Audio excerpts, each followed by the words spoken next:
Hello everyone. In this lesson, we will learn Chapter 6, Design of Tunnel Ventilation System. Through the study of this chapter, we will solve the following problems. How to choose a reasonable tunnel ventilation system. Which ventilation structures can be used for air regulation? How to design tunnel ventilation system. Let's learn the first section, the proposed tunnel ventilation system. The tunnel ventilation system is a general term for the ventilation network, ventilation power and its devices, and ventilation control facilities. Ventilation structures that supply fresh air to all operation sites of the tunnel and remove dirty air. The tunnel ventilation system can be divided into central ventilation system, diagonal ventilation system, regional ventilation system, and mixed ventilation system, according to the positions of the air inlet and the return shafts in the main field. When the ventilation system is proposed, the following requirements shall be observed. 1. All shafts and lines leading to the ground shall be used as the air inlet and return shafts as much as possible. 2. Parallel ventilation system shall be adopted as far as possible, and the air pressure of parallel air flow shall be nearby equal to avoid excessive airflow regulation. 3. Ventilation systems that can cause large air leakage shall be avoided. 4.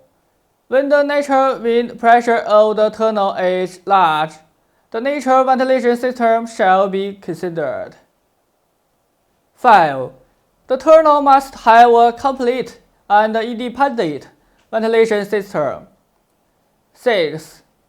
Each tunnel must have at least 2 emergency exits that can reach the ground for pedestrians, and the distance between each exit shall not be less than 30 meters. 7. All tunnels must adopt mechanical ventilation, and the main ventilator of the tunnel must be installed on the ground. Central ventilation system refers to that the air inlet and return shafts are located in the center of the main field.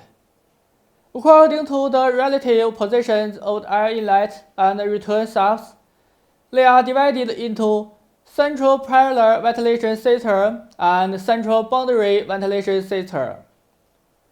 The central parallel ventilation system is shown in Figure A.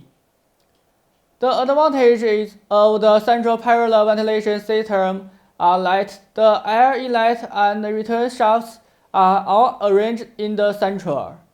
The ground buildings and power supply are centralized. The construction period of the shaft is short, which is convenient for penetration. The initial investment is small, and the tunnel is easy to reverse wind, which is convenient for management. The disadvantages are that the flow routine of airflow in the shaft is of turn-back type. The airflow routine is long, the resistance is large, and the air leakage near the shaft bottom parking lot is large. The central area is affected by the noise of main fans and the pollution of return airflow. This kind of ventilation system is generally applicable to tunnels with low gas and natural ignition, deep barrier, large inclination, but small trend. The central boundary ventilation system is shown in Figure B.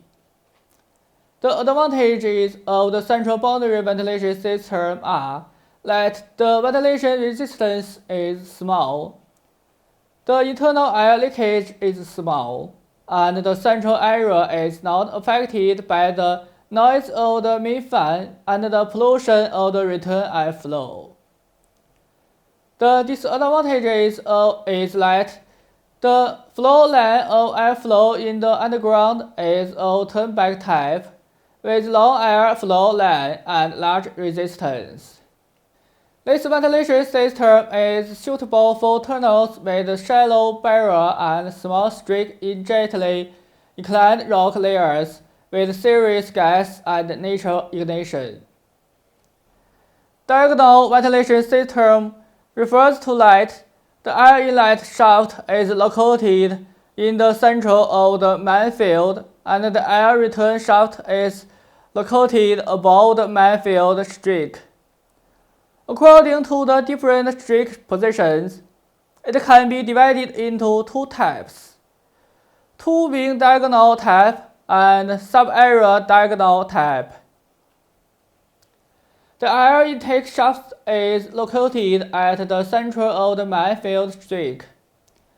The two return air shafts are located at the two wings of the main field boundary, the shadow part along the inclined direction, which is called the two-wing diagonal type. If there is only one return air shaft, and the air intake and return are located at the two wings of the main field respectively, it is called the single-wing diagonal type. Two-wing diagonal type is shown in the figure. The advantages of the two-wing diagonal type are that the flow line of the airflow in the underground is straight, the airflow line is short, the resistance is small, the internal air leakage is small, the safety exits are many, and the disaster resistance is strong. It is convenient for air volume adjustment and the tunnel air pressure is relatively stable. The central air is not affected by return air pollution and fan noise. The disadvantage is that the initial investment is large. Sub-area diagonal type refers to that the air intake shaft is located in the center of the main field streak, and a small return air shaft is excavated in each mining area, without a total return air line. Sub-area diagonal type is shown in the figure.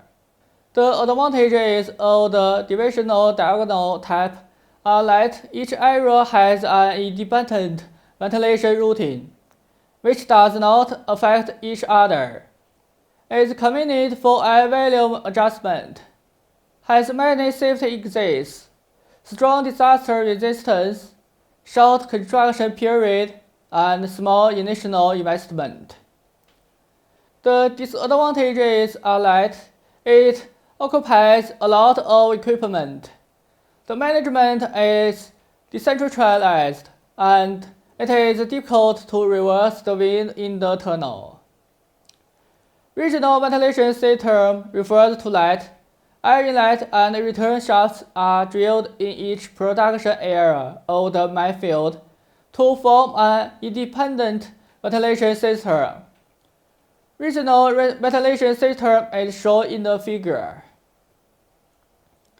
The advantage of the regional ventilation system is that it can not only improve the ventilation conditions, but also shorten the construction period of the valve. The airflow line is short and the resistance is small. The air leakage is small. The network is simple. The airflow is easy to control, and the selection of the main fans is convenient. The disadvantage is that there are many ventilation equipment and the management is decentralized. The hybrid ventilation system is composed of the above-mentioned modes. For example, the central split and the two-wing diagonal hybrid type, the central parallel and the two-wing diagonal hybrid type, and so on. The hybrid ventilation system is shown in the figure. The advantages of the hybrid ventilation system are that the number of return air shafts is large, the ventilation capacity is large, the layout is flexible, and the adaptability is strong. The disadvantages are more ventilation equipment and complex management.